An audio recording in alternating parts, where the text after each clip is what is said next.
When it started, it was simple, just a lawsuit for damages. But before it was over, it was far from simple, and the damages were murder. All because of a red-headed woman, a ghostwriter with ambition, and a match that burned with a bright green flame. From the pen of Raymond Chandler, outstanding author of crime fiction, comes his most famous character as CBS presents The Adventures of Philip Marlowe.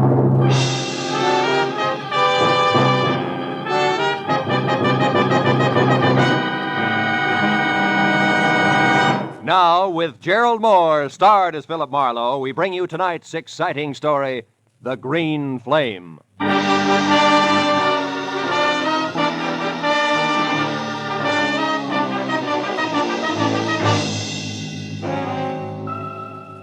It had been the kind of early start, late finish crowded in between day that had made breakfast coffee, lunch a ham sandwich on the run, and dinner nothing.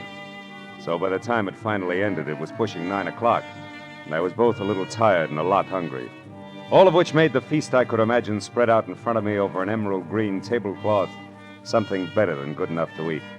Blue Point oysters on a half shell, a Caesar salad, veal scallopini topped with mushrooms the size of silver dollars. Oh, I was ready for it. Yes, well, the oysters once again became a blue ashtray. The scallopini a notebook. The green cloth underneath all, my desk blotter. Hello, Marlowe speaking. Dodie Whitmore, Marlowe. Ever hear of me? I have. I've also heard you own half a dozen screen magazines, a local radio station, and a daily published for the motion picture industry called the Hollywood Trades. Does that cover it? Not quite. Today I acquired something else. A libel suit for $100,000 that was just slapped against the trades by a has-been actor named Bradford Colby, which, Marlowe, is the reason I'm calling you. Oh? So drop whatever you're doing, boy, and get over here to the Whitmore building. Whitmore building? We're on El Centro near Gower, and closed tomorrow's Sunday, no addition. Figures. When the night watchman lets you in, turn left, keep walking till you get to an office numbered 116. You got that? Yeah, 116. But if you don't mind, Miss Whitmore, I'd like to do something. I'd like to eat first. Make it coffee and a ham sandwich at the outside and get over here fast. Coffee? Look, Miss Whitmore, I'm starving. Marlowe, how much do you get a day? 25 in expenses. Why? I'm willing to pay 125, and you keep track of the expenses. Now what do you say, boy? Boy says coffee and a ham sandwich will leave him stuffed. Goodbye, Miss Whitmore.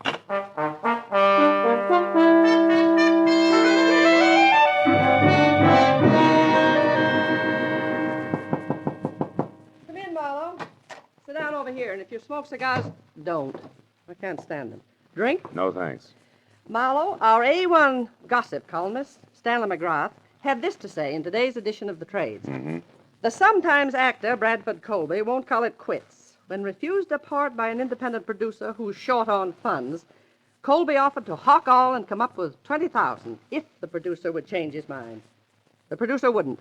End of quote. And beginning of noise from Colby, huh? Yes, a clamor that we can only silence by proving that McGrath, what he said, is true, which shouldn't be impossible because Max was a thorough man and never heard of the word rumor. Wait a minute. What do you mean was a thorough man? He died of a stroke, Marlowe, at 5 this morning en route to the hospital, age 61. His column, as usual, arrived here yesterday afternoon in the mail. He always wrote from his home, which is a junk-filled cracker box up on North Bronson. Yeah, now you're being sued by Colby for damages, huh? And the late Mr. McGrath isn't around to prove what he said is true. You catch. And being very unpopular with producers myself these past 30 years, Marlowe, I've no chance of any help from the one who actually turned Colby down for that part, whoever he is. All of which makes my job what? Precisely this. Find Mac's source of information. Come in, Larry. Larry North, Marlowe. My editor and anybody's Napoleon. Larry, meet Mr. Marlowe. How do you do? How do you... Dodie, I've just found out that old Mac's only legman, a queer duck named Leonard Phipps, left town sometime yesterday for San Diego. May or may not be back by now. Where's Marlowe going to start? Well, I At figured... old Mac's place. Larry and I have already checked there, Marlowe. 8312 North Bronson. Maybe you'll grab onto something that we overlooked. Here's the key. Thanks. Mac lived alone. Don't get wrapped up in his notes. That gibberish. And remember, my lawyers are sure that we lose this case if we can't prove what Mac said was the truth. Well, yeah, Call as soon as you get a lead, and if I'm out, Larry will be in his office next door. And, Marlowe, don't waste any time. There's a lot at stake, boy.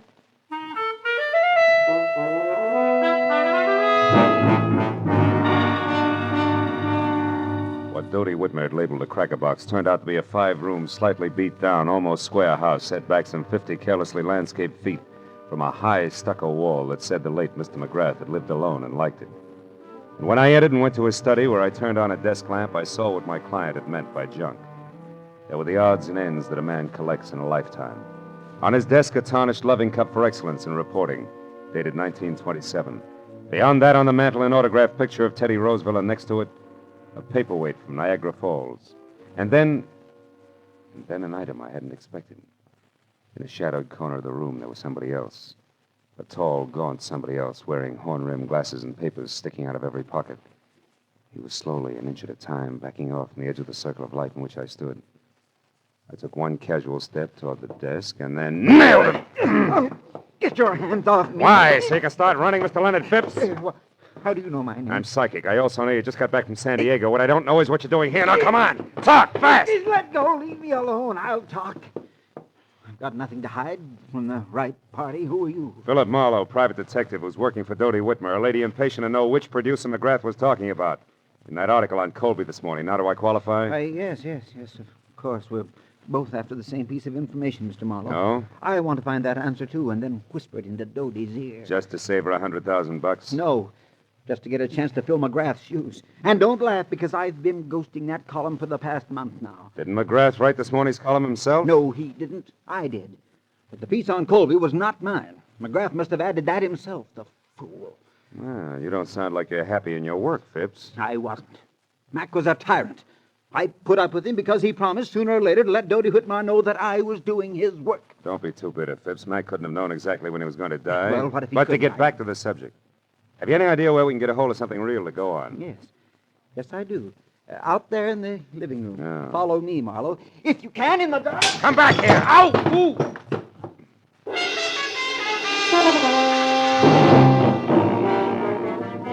By the time I got to my feet, Phipps was gone. I found another lamp in the dark, turned it on, and started for the telephone. But then I stopped. In the center of the floor, where it must have fallen when the leg man made his wild break, was a wrinkled piece of paper. When I picked it up and turned it over, I was suddenly glad that Mr. Phipps had gotten away because, in his hurry to leave, he had dropped his checkoff list for Operation Bradford Colby. There were a half a dozen producers crossed off above the notation Mac's Place, but below that, and not yet discounted, was a name I'd never heard before, Sherry Sheldon. At that, I called Dodie Whitmer, gave her a quick rundown on what had happened with Phipps, and then tossed the name Sherry Sheldon in. She talked it over with Larry North before she answered. But when she did, I knew that finally we were all getting someplace. Marlowe, this is good. Larry tells me that Sherry Sheldon is the ex-Mrs. Bradford Colby. Oh? And better than that, a redhead with temperament to match. That kind'll talk. Mm-hmm. Any idea where this item lives? Yes, a bungalow on Cherimoya, 5800. 5800, huh? Larry says it's a quiet, dead-end street, but not to let that throw you. Because from what he's heard about the lady herself, she's very much alive. So play it smart, boy. You're probably in the big time now. Good luck.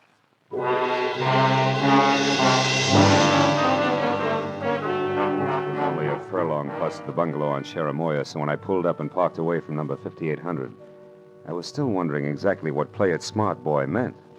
When the lady in question was known far and wide as a shock of red hair capping so much dynamite. But a minute later, as I walked toward the house, I labeled that thought introspection, dismissed it, and concentrated instead on an acre of tweed jacket that was unfolding out of a long, honey-colored sedan, parked a little ahead of me. When it straightened up to something over 6.5 feet, slammed the car door shut, and stomped inch-thick soled brogans off in a king-sized huff, I knew that this was an angry man. And in the next second, I knew that it and the thespian Bradford Colby were one and the same. When Colby got to Sherry's doorbell and jabbed at it impatiently for attention, I ducked below a hedge nearby. When the door opened and then slammed shut again, I left the hedge in favor of an on-the-bias palm tree that bowed toward Milady's chamber, where I could both see and hear what had to be an exciting reunion. You said that you knew something that couldn't fail to intrigue me on this of all days. So now that I'm here, start intriguing, Sherry, darling. All right. How's this for a starter? I want, to the penny, exactly 1/2 of the money you're going to get from Dodie Whitmer. Oh, Sherry, how droll. Now, why in the name of the great American dollar do you think I'd give you so much as a sly glance at that delightful little fund? For 2 reasons. The first, I deserve it for putting up with both you and your abominable conceit for exactly 1 year. Oh, still droll, darling. Go on, keep laughing, Mr. Colby. Keep laughing while I light my cigarette with one of these matches, these cute ones that burn with a green flame. Where did you get those? In a little known lodge out beyond Malibu called the Green Flame. Don't you remember, darling? I ran into you there one day last week when you were having lunch with a mysterious stranger whom you tried to keep me from seeing. You nasty little sneak, Sherry. When you were so engrossed in keeping yourself between me and your guest that you left this souvenir book of matches at the bar after you graciously lit my cigarette for me. What of it? They give those matches out by the thousands. That they do, but, Brad, dear, they all don't have numbers penciled on the inside. Numbers? What numbers are you talking about? Now who's being droll? What are you getting at, Sherry? This. I had a call a minute before I got in touch with you from a delightful gentleman who's very interested in what I'm getting at. So here, take your stupid book of matches and get out. No. I don't need them anymore. No, wait, Sherry. Now, please. Fred, I am going to have exactly 1/2 of that easy money that's coming your way. And after the gentleman I mentioned and I get together, I may want more. So don't say anything you'll be sorry for later on. Oh, Just Sherry. get out now. And don't come back until I send for you. Dear Brad. It was the better part of a minute before Colby, the actor, quit running the gamut of theatrical expressions indexed onto hate, and Colby, the man, stopped biting down hard on his lower lip. Then, without another word, he slammed out of his apartment, ran to his car, and started off.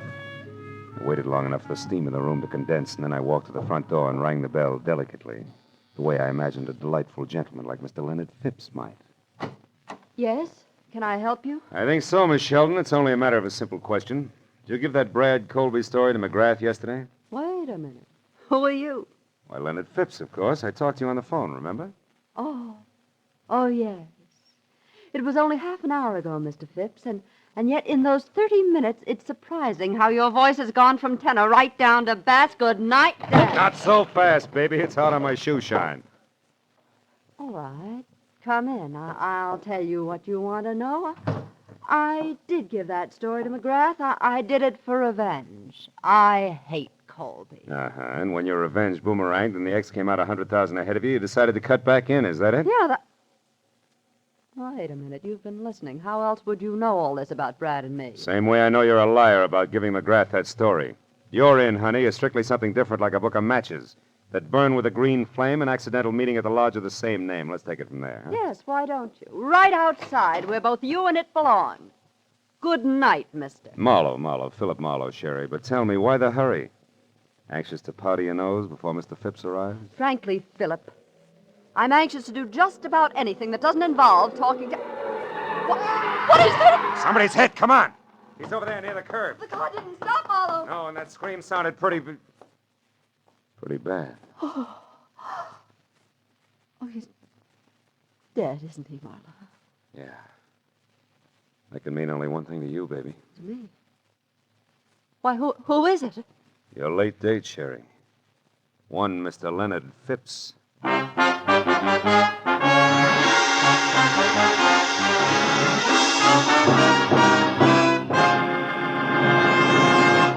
In just a moment, the second act of The Adventures of Philip Marlowe. But first, on a special program, One Great Hour, later tonight on CBS, President Harry S. Truman will be joined by Gregory Peck, Ida Lupino, and Quentin Reynolds to tell the story of what American religious groups are doing to bring relief to the world's war-stricken people. Be sure to hear One Great Hour tonight at 10 o'clock Eastern Standard Time over most of these same CBS network stations. Now, with our star, Gerlad Mohr, we return to the second act of Philip Marlowe and tonight's story, The Green Flame.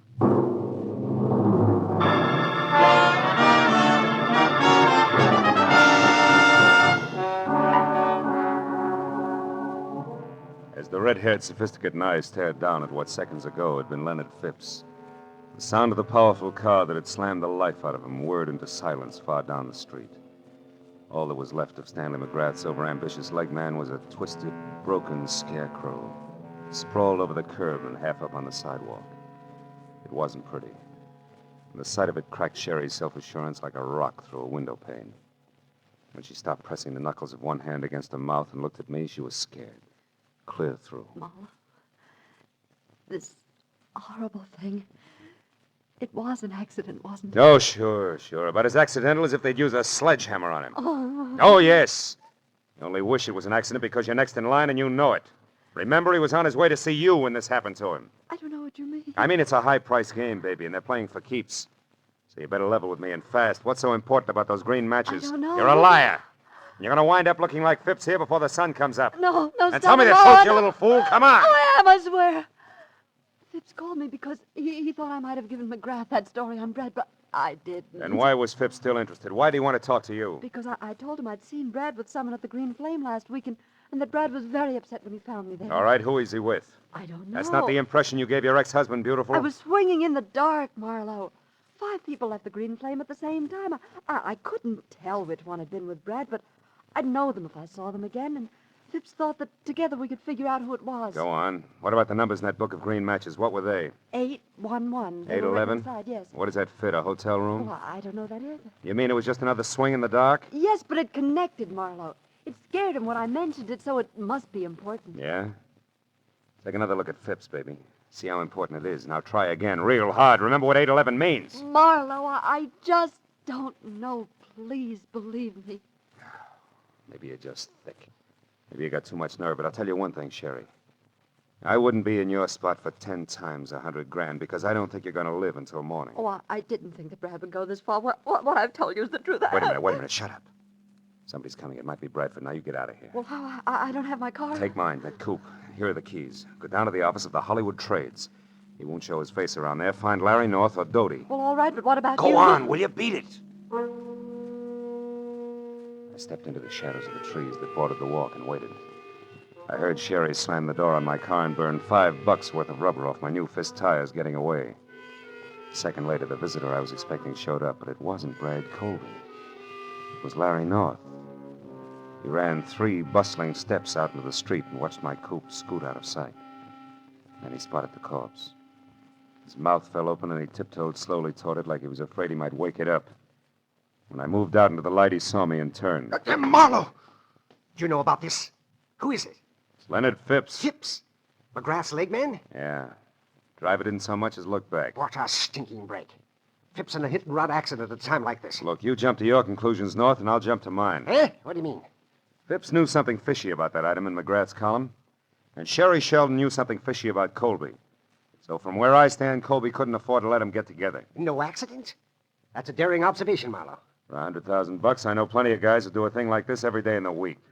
You can buy a lot of distance with that kind of money. Hey, you're right, of course. What exactly does the Sheldon girl know? Did you find out? Only partly.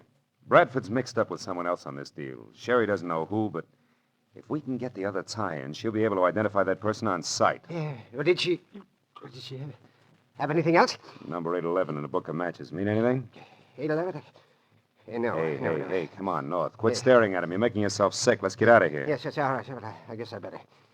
Bradford Colby must be out of his mind. Maybe. I'll let you know. I'm going to drop in on him now before the cops do and check my theory over with him. Where does he live? Yeah, on Wilcox, a villa in the Midcliff Gardens. Marlowe, I'm going in and talk to Sherry. Maybe I can find out who Colby's working with.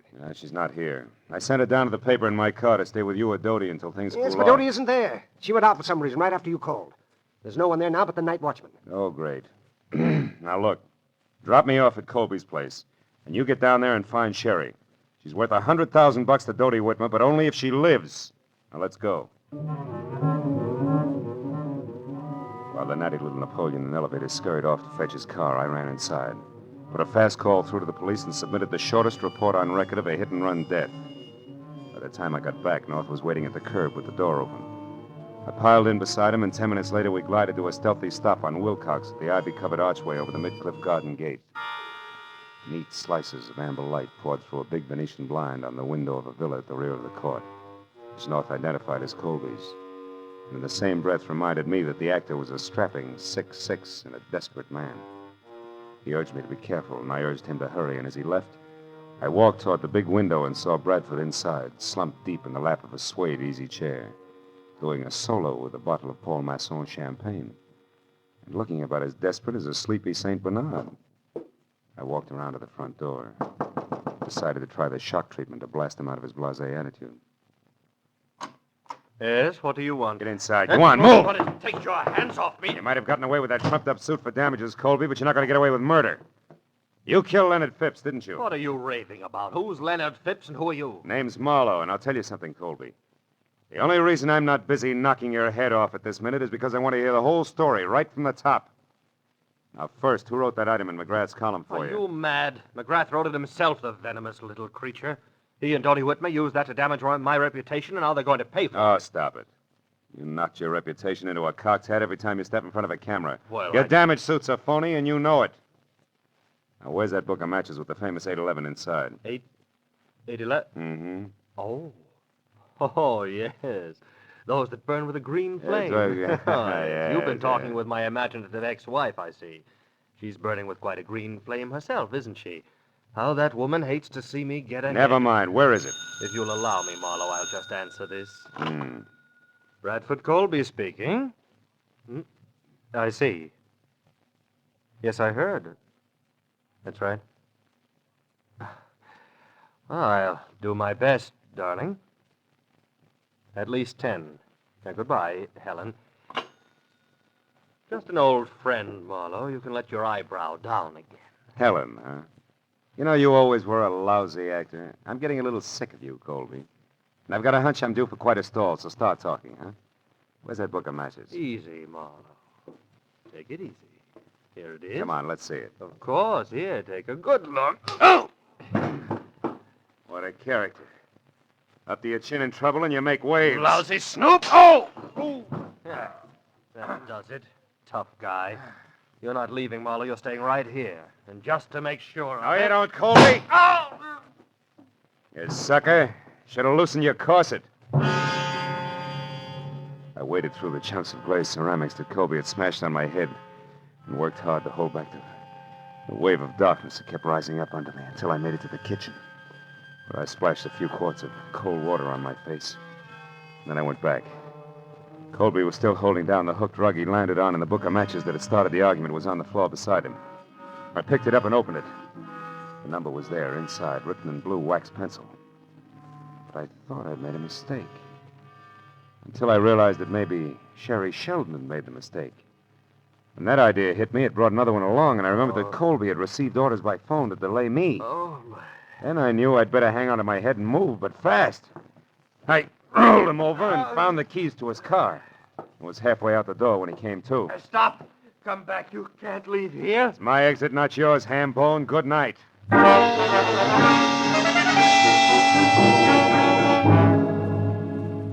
It took all of 5 minutes to get from Wilcox to El Centro in Colby's long, honey-colored sedan. And on a hunch, I drove down the alley to the back door of the Whitmer building. The hunch paid off, because I had stopped and turned on the parking lights when the door opened and I saw exactly what I'd expected. A watchman was on the floor, out cold, and the little Napoleon in elevated shoes was staging a big exodus with his arms full of a very limp redhead named Sherry Sheldon. As soon as he saw the honey-colored car, he started talking. Brad, you idiot. I told you to stay home. Did you do it? No, she's only unconscious. There wasn't time. We'll have to finish it someplace else. Put her in the back seat. All right. Here. Now let's get out. Marlowe. Don't move, little man. I'm too tired for any more trouble. I'll shoot first.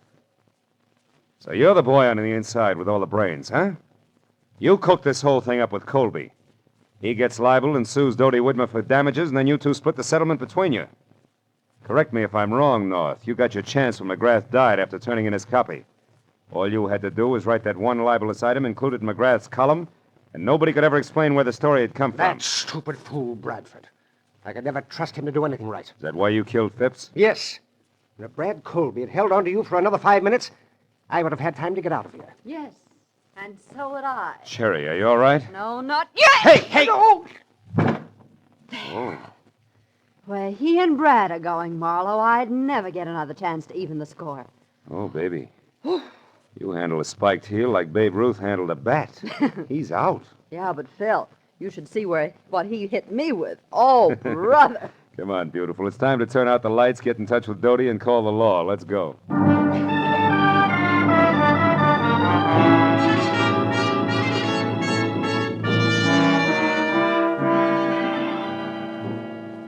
Well, let's go, Sergeant. Yes, Inspector. Thank you, Miss Whitmore. Good night. Good night. Well, I'm glad those cops and their cigars are gone. Here, kids, help yourselves. You both look like you need it. This you can say again. How I need it. Marlowe, you could have slid me through the hole in a lifesaver when you said my own editor, Larry North, was it. Yeah, it gave me a jolt, too, Dodie. Yeah, and me. The hard way.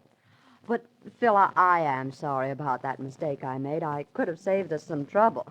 What mistake is this? Well, you see, honey, we knew that whoever was working with Colby had written down a number for him in a book of matches. Sherry here thought it was 811.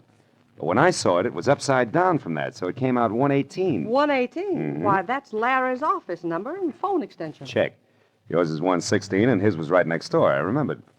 So 118 was it. That, coupled with the fact that it was written in blue pencil, which is standard equipment for all editors, gave me the tip. Honest now, Phil. Did you figure that out, or was it luck? Well, it's a trade secret. Hey, you know something? I missed dinner tonight. You know I'm starving? Well, I know a wonderful place. Oh. They have matches like this, see? It burns with a green flame. Will you join us, Dodie? Yes, we would love to have you. You'd rather have whooping cough. Go on, you. Get out of here and good night. Good night, Dodie. Oh, and it will be from here on in. I guarantee it.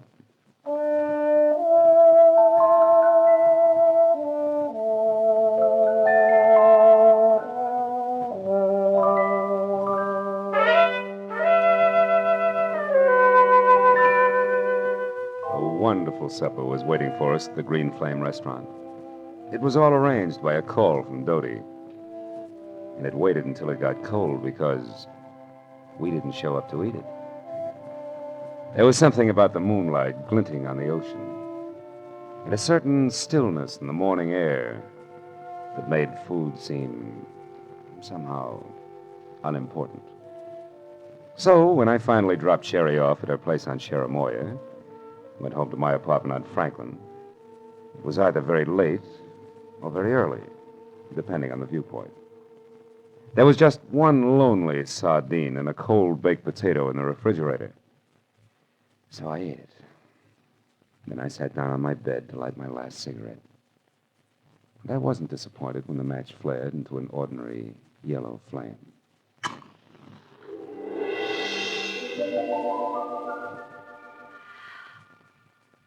Good night, Phil.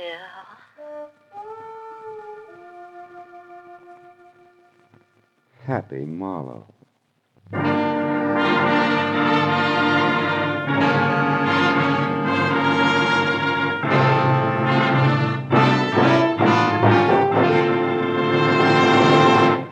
The Adventures of Philip Marlowe, created by Raymond Chandler, star Gerlad Mohr, and are produced and directed by Norman MacDonald. Script is by Mel Donnelly, Robert Mitchell, and Gene Levitt. Featured in the cast were Fay Baker, Larry Dobkin, Myra Marsh, Howard McNear, and Parley Bear. The special music is by Richard O'Runt.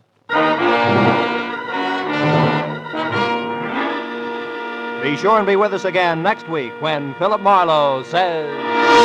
It was a grim joke that started when 6 heirs came to an ugly house on a rain-swept island to hear a madman's will.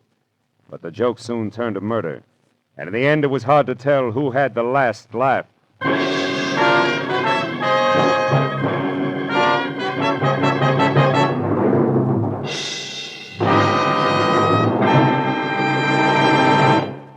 Tomorrow night, Helen Hayes stars in the famous comedy The Farmer Takes a Wife on CBS's Electric Theater. And Eve Arden stars as America's favorite schoolmistress, our Miss Brooks. You'll delight in the expert comedy of these two great feminine stars when the Electric Theater and our Miss Brooks come your way tomorrow night over most of these same CBS network stations. This is Roy Rowan speaking. Now, stay tuned for Gangbusters, which follows immediately over most of these same stations.